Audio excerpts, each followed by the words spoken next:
Selamat datang di Dini Eli Channel. Hai guys, sebelum menonton video saya, jangan lupa ya klik like, subscribe, dan loncengnya ya guys, agar kalian mendapat notifikasi video kami yang terbaru.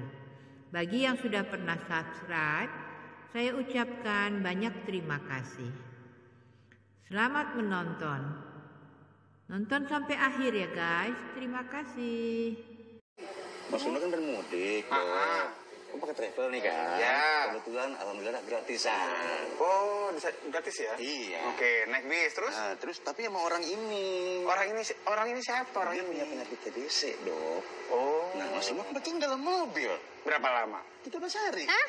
Lama banget. Ente mudik ke Los Angeles 13 hari. Enggak, Dok, beneran. Bukan 13 hari sih, 12 hari setengah dah. Ya ilah. Sama Terus kan aja. pertanyaannya gini, Dok. 12 jam doang. Kalau Mas Luna sama dia, ya kan? Nah, terus kan pakai masker nih. Ya. Aman atau enggak? Nah, Pakai masker sama orang TBC. Kan lama tuh perjalanan kan lumayan. acara udah ada yang nanya nih gimana Nah ceritanya itu sih? colongan namanya colongan start ini. Kan udah pada pintar-pintar sih kayaknya ya ngomongin TBC iya dong. ya. Iya dong, Tapi jadi kenapa jadi stres begitu? Gini deh, pertanyaan itu Dika bisa jawab nggak?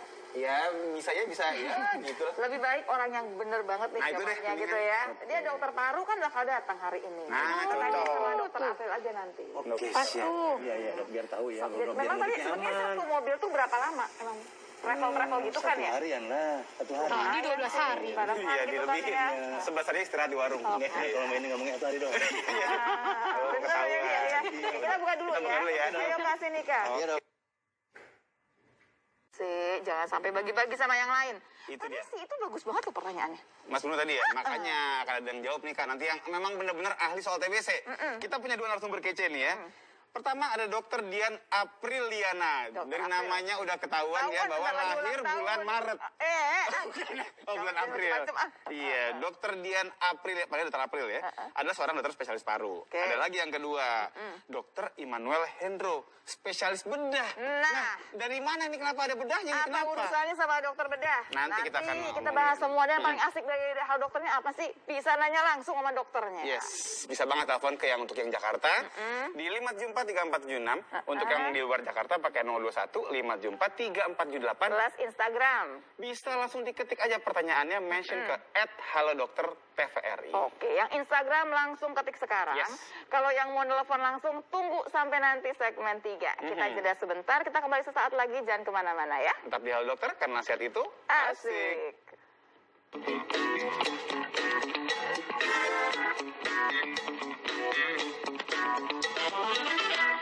Di acara Halo Dokter, karena sehat itu asik. Dan hari ini kita masih ngomongin soal TBC baru. Betul, Ya. tapi belum apa-apa nih. Pertanyaan udah jelas dari Mas Bruno tadi kan. Jadi kalau nanti nih pemirsa pada mau mudik, naik travel dong, atau naik bis lah Kereta, barangkali yang akan apalah. berjam-jam. Di sebelahnya kita nggak kenal barangkali, jangan-jangan punya TBC. Kalau tadi Mas Bruno udah tahu tetangganya punya TBC. Barengan sebelahan, Iya. pakai masker aja cukup nggak sih sebetulnya? Jangan sampai Iya. pulang bawa kuman TBC. Bawa bonus ya, kita mudik gitu kan. Jangan-jangan sampai kita datang ke kampung, kita bawa penyakit. Atau pas pulang dari kampung, bawa penyakit juga. Dan bukan cuman COVID aja, ternyata banyak lagi yang lain. Kan kalau misalnya ada COVID, penyakitnya nggak pensiun kan, tetap ada. Ini kenapa jadi lama banget sih Brunonya ya? Dia jangan-jangan Nah, nanya itu dulu. dia. Hai dok. Halo Dokter April, Silakan, selamat silakan, pagi. dok, silakan, dok. Silakan Dok. Dokter Dian Apriliana. Silakan dok. Iya. Dok nggak disandera kan tadi dok? Disandra Disandera sama Mas Bruno. Sandra Bullock mungkin. hampir dok. Iya, Dokter Diana Apriliana berarti lahir Desember, Dok. Kan Maret yang bilang tadi barusan. Coba ya, kalau yang cakep dikit aja udah bubar. Sut. Mau dijawab nggak pertanyaannya Mas Bruno? Makanya. Jadi dok, kan dia mau mudik nih dok ya. Dengerin aja nanti ya. Kan dia mau mudik, ini banyak, bukan cuma Mas Bruno sih. Bahwa kemudian ada yang satu mobil travel nih yang bakal berjam-jam bareng. Iya. TBC katanya gitu. Kira-kira nular nggak sih? Tapi sih pasti pakai masker lah gitu ya. Kecuali pas lupa, iyalah. Atau pas makan kali di dalam mobil gitu kan suka makan. Betul. Jadi bila misalnya tadi si yang sebelahnya ya ada penyakit tuberkulosis paru, dia bisa tuberkulosis itu masih bersifat menularkan. Bersifat menularkan. Jadi menularkannya secara droplet dari percikan batuk. Oke. Jadi kita harus berhati-hati nih, sebelah kita batuk-batuk nih, hati-hati. Nah dengan menggunakan masker kita bisa mengurangi rantai penularannya. Resikonya maksudnya. Resikonya iya. Oke. Jadi sebaiknya memang memakai masker. Apalagi sekarang lagi trennya COVID-19, emang masker itu lagi ngetren. Betul. Jadi nggak cuma untuk tuberkulosis, tapi untuk pelindungan diri sendiri selain tuberkulosis. Dan jadi fashion juga. Dok. Fashion. Jadi sebetulnya kalau kemudian Mas Bruno tanya, aman gak sih dia gitu? Aman, gak usah Aman. takut gitu. Aman, gak usah Dia nggak takut sama COVID dok, karena dia udah tahu. Semua udah kebagian katanya Oh, semuanya. gitu. Tapi Takutnya Karena karena takutnya kan tuberkulosis. takutnya karena tahu TBC ntar keluar nggak sih? Karena kemarin kita sempat ngebahas mengenai TBC juga waktu World TB Day ya. Ya. Nah sekarang kita mulai lagi dari awal lagi sedikit nggak apa-apa lah dok, sambil pengen tahu. Tadi kayaknya Dika ada yang tanya di mengenai pengobatan ya Dika ya. Iya, kan banyak Kenapa orang tuh, gini Dok? dok. Banyak orang yang berobat itu sampai 6 bulan ya kan. Dan obatnya kan banyak. Ada yang buang air kecil jadi merah lah, jadi kurang denger lah segala macam. Jadi orang pada takut. Nah, makanya aku juga mungkin pengen tanya banyak soal itu dok. Mungkin ada yang pengen dijelaskan dok sebelumnya. Silakan dok, kita mulai boleh, materinya ya, kita mulai silakan dok. Iya. Saya berdiri boleh ya? Boleh Boleh banget, dok, Dok. boleh dok. Oke, kenalkan nama saya Dr. Dian Apriliana, spesialis paru. Di sini saya akan menjelaskan sedikit tentang tuberkulosis karena ternyata sudah sering menjelaskan tentang tuberkulosis ya. Oke. Ini adalah gambaran ronsen dari tuberkulosis. Biasanya untuk gambar ronsen itu kita akan melihat untuk ronsen normal adalah gambar parunya akan hitam semua. Karena itu menandakan kalau misalnya tidak terjadi infeksi pada paru. Jadi udara mengisi paru dengan sempurna. Gambaran ronsennya akan berwarna hitam. Namun bila ada infeksi dari tuberkulosis, maka kita akan lihat kalau gambarannya akan berwarna putih. Putih-putih. Itu yang dibilang flek itu dok, bukan? Ya, itu yang kita orang awam kita bilang flek paru ya Flek dok. paru tuh maksudnya putih-putih itu. Putih-putih pada parunya. Oh, gitu. Lalu tuberkulosis itu apa sih? Tuberkulosis itu adalah penyakit pada parenkim paru disebabkan oleh Mycobacterium tuberculosis. Pertama kali ditemukan pada tahun 1882 pada tanggal 24 Maret oleh Robert Koch. Udah Saat ini segitu lama ya dok ya, masih belum selesai. kita belum menang-menang dokter Masih jauh lawan ya, tuberkulosis jauh juga. sampai saat ini. Bahkan sampai saat ini jumlah kasus tuberkulosis di dunia sudah hampir 9,9 juta kasus. Wow. Dan Indonesia merupakan pemenang nomor 3. Aduh. Kita bangga nggak itu dok? Bagian menang yang nggak enak Kayaknya nggak ada bangga-bangganya ya. Bangga sih. Dia juara, tapi kita masih peringkat ketiga setelah Ya, perunggu lah ya. Cina dan India. Seharusnya sih pengennya nggak jadi peringkat 5 besar ya. Harusnya di bawah 10 besar kalau bisa. Lalu total insiden kasus di Indonesia adalah sampai saat ini ada 3 gitu ya. atau cairan atau biopsi jaringan dia ditemukan kuman Kumannya TB. ketemu, baik. Lalu TB terdiagnosis klinis maksudnya kumannya belum ditemukan tapi kok ada gambaran klinisnya atau gambaran ronsennya Gejalanya, tuberkulosis. Ronsennya udah kelihatan. Udah kelihatan. Oh, berarti sih ya udah deh kesana juga Iya, walaupun nggak ketemu lah. Iya, kok belum ketemu atau tidak ditemukan hasilnya. Kalau yang laten kita tahu nggak dok? TB laten itu kita biasanya diperiksa dengan cara IGRA. Oh, Oh, iya. cek darah ya. Jadi ronsen toraksnya normal, keluhannya tidak ada. Tapi waktu kita cek IGRA atau kita cek T-spot, hasilnya kok positif. Nah dok, orang kok ngapain iseng-iseng tes IGRA gitu loh dok? Banyak sekarang yang tes IGRA dokter, Karena? terutama dia akan bekerja di luar negeri. Oke, Itu jadi merupakan jelasin syarat. pemirsa ya, ini kenapa saya sengaja mancing ke sana. Karena kadang-kadang orang nggak kenapa-napa, pas mau dibawa ke luar negeri katanya nggak lulus gitu ya. Iya. Padahal orangnya nggak kenapa-napa, ternyata ada nih yang Syarat TB laten. untuk luar negeri adalah tes IGRA. Nah, tapi gini dok, maaf. Kalau misalnya kita nyata TB latennya positif nih, itu kan kita nggak nularin kan sebenarnya? Atau kita bisa menularkan suatu waktu, apa gimana? Kita tidak menularkan, tapi kita bisa menjadi sakit TB. Oh. Kita cuma bisa. punya bakat untuk sakit Iya. karena kita punya kumannya di dalam. Tapi kita belum nularin dong, orang kumannya juga belum bikin apa-apa. Iya, betul. Masih Kita tidak camping-camping aja, manis-manis gitu ya. Glamping nggak glamping? Tapi Belum dengar-dengar apa-apa katanya sebagian besar rakyat Indonesia itu TB laten. Betul, kita negara endemis tuberkulosis. Jadi ya kalau nggak heran gitu. Nggak heran. Jadi kalau misalnya nanti sewaktu-waktu misalnya seperti dokter gitu ya, iseng-iseng cek IGRA, tiba-tiba positif gitu. Dok, jadi saya penasaran dok, dari 10 orang yang tes IGRA, orang Indonesia dong ya dok ya, berapa sih yang positif? Dia nggak sampai 3% dok. Oh, dari 10 masih orang berarti cuma satu paling Iya. gitu. Oh, nggak apa-apa, masih tenang. Enggak, Tenang. enggak. Saya tuh ngebayangin ya pemirsa, kalau dari 10, 9 positif. Ya, saya positif juga, itu mah nggak usah cek Ya, lagi. tapi gitu. dokter termasuk yang resiko tinggi karena kan Oke. sering Apalagi dokter paru dong dok. Iya. Ah, Sama siap-siap Dokter tinggalnya IGRA positif nggak, Dok? saya belum pernah cek sebetulnya. Waduh, Jangan. Oke dok, kalau gitu dok, lanjut ya dok. Lalu ini untuk Ya, putus lagi.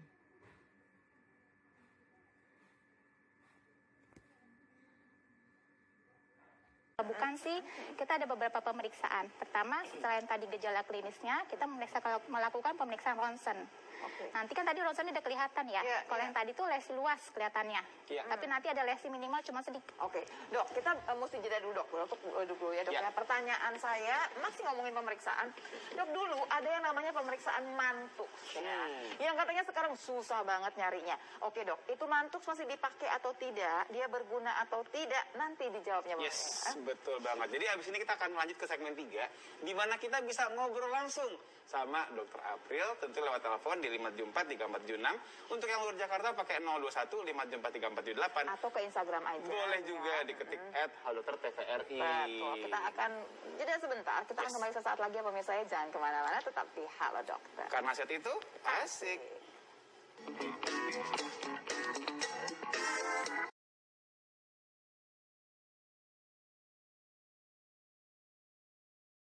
Jadi kebetulan badan kita ini sangat-sangat bagus sekali karena punya yang namanya sistem limfatik. Apa sih kalau kata orang masyarakat umum itu sistem limfatik apa? Itu tuh pertahanan pertama badan kita terhadap kuman ceritanya. Saking bagusnya kita diciptain, ada pertahanan sendiri. Jadi selain fungsi normal, kita juga punya pertahanan.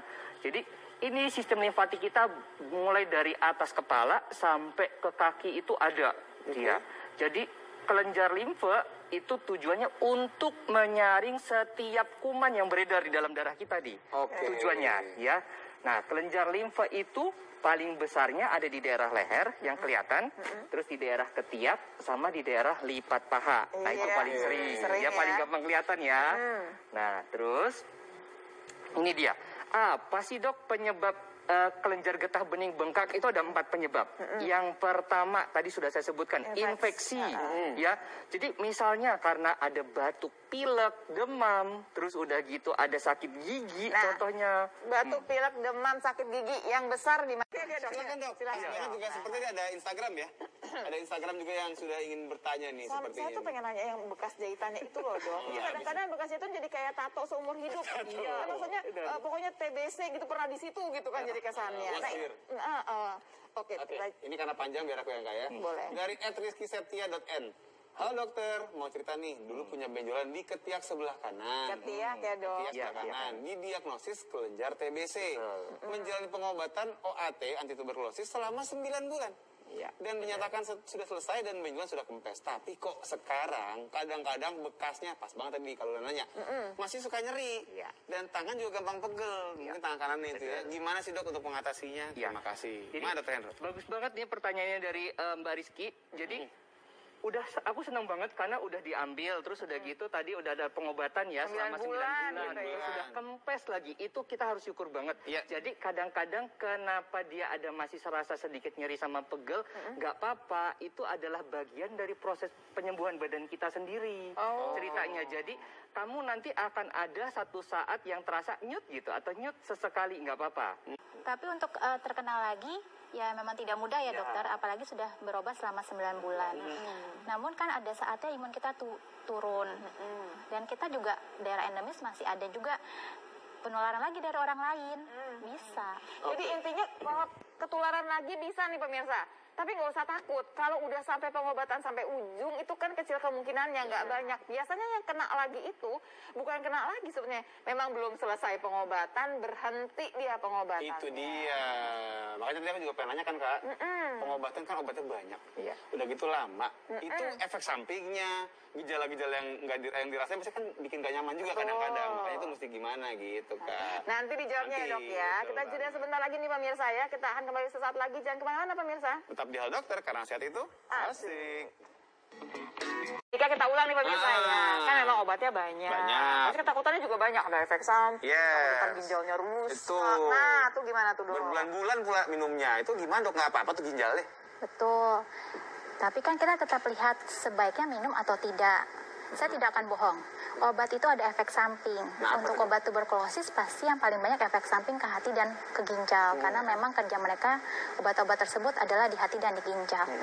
Tapi di sini gunanya kami sebagai supervisinya adalah untuk mengevaluasi apakah ada efek samping yang sangat parah. Misalnya seperti mual dan muntah yang sampai orangnya tidak bisa bangun, sampai dehidrasi atau sakit kepala atau gatal, itu nanti kita akan mengevaluasi. Biasanya pada fase-fase awal pengobatan kita akan mengevaluasi per 2 minggu. Nanti kita cek juga fungsi hatinya, kita cek juga fungsi ginjalnya. Biasanya kalau 2 bulan pertama fungsi hati dan fungsi ginjalnya aman, untuk selanjutnya aman. Dok, ini semua gratis loh pemirsa. Gratis semuanya. Satu lagi pemirsa. Jadi pada dasarnya gini kan, kita kan diperiksain dulu gitu. Kalaupun misalkan, wah nggak asik nih dok gitu misalkan. Emang ada pilihan obat lain Bisa gitu ganti, Dok? maksudnya?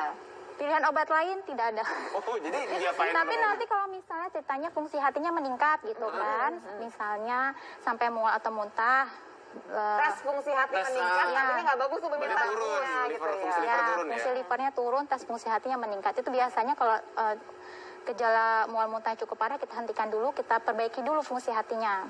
Nah, kalau udah diberhentiin gitu ntar nggak jadi kebal tuh kumannya, nggak jadi resisten? Enggak, asal tidak lebih dari seminggu ya dokter. Oh, Kita terus tetap seminggu. mengevaluasi. Oke. Nanti kita lanjutkan. Yang penting adalah bahwa kita nih minum obat juga atas pengawasan dokter semuanya gitu ya. Oke. Obatnya tidak akan berganti, tapi mungkin dosisnya yang berubah. Dosisnya bisa berubah nih pemirsa. Jadi nggak usah takut sama obatnya. Ya, tetap akan dievaluasi. Pusing dulu kalau pas mau pulang-pulang ntar kayak nggak di jalan. Kasihan juga. Oke, dok, kita masih Iya ada lagi ya, Dok, Instagram ya. nih sebenarnya ya. Dari Instagram sudah ngantri ada 3 pertanyaan katanya dari Oke. Alin ya. Dok, saya mau tanya, bahaya nggak sih hamil tapi diagnosa paru-paru, maksudnya TBC kali ya, tapi berat badan saya naik terus dari 44 sudah 55. Berarti nggak masalah dong, kan naik terus. Nah, gimana dokter tuh, Dok? April. Dokter April. Iya. Apa naik apa dokter April? Aduh, Ternyata katanya. tetap Paling naik banget berat itu ya. badan. Untuk ibu hamil, dia pasti harus naik berat badan ya dok. Kalau tidak nanti bayinya tidak naik. Cuman kan yang kita lihat di sini naik berat badannya kalau misalnya ibu hamil itu minimal 10 kilo. Kalau misalnya di bawah itu atau kok sulit naik Ya, berarti udah ada yang 11 kilo, malu. Dok. Udah Lumayan 11 kilo. Tapi ternyata dia ada diagnosis paru-paru, mungkin ada batuk berdahak, dicek dahaknya ternyata gen expertnya positif, gitu kan masih rifampicin sensitif, masih sensitif obat TB. Saran saya tetap diobati.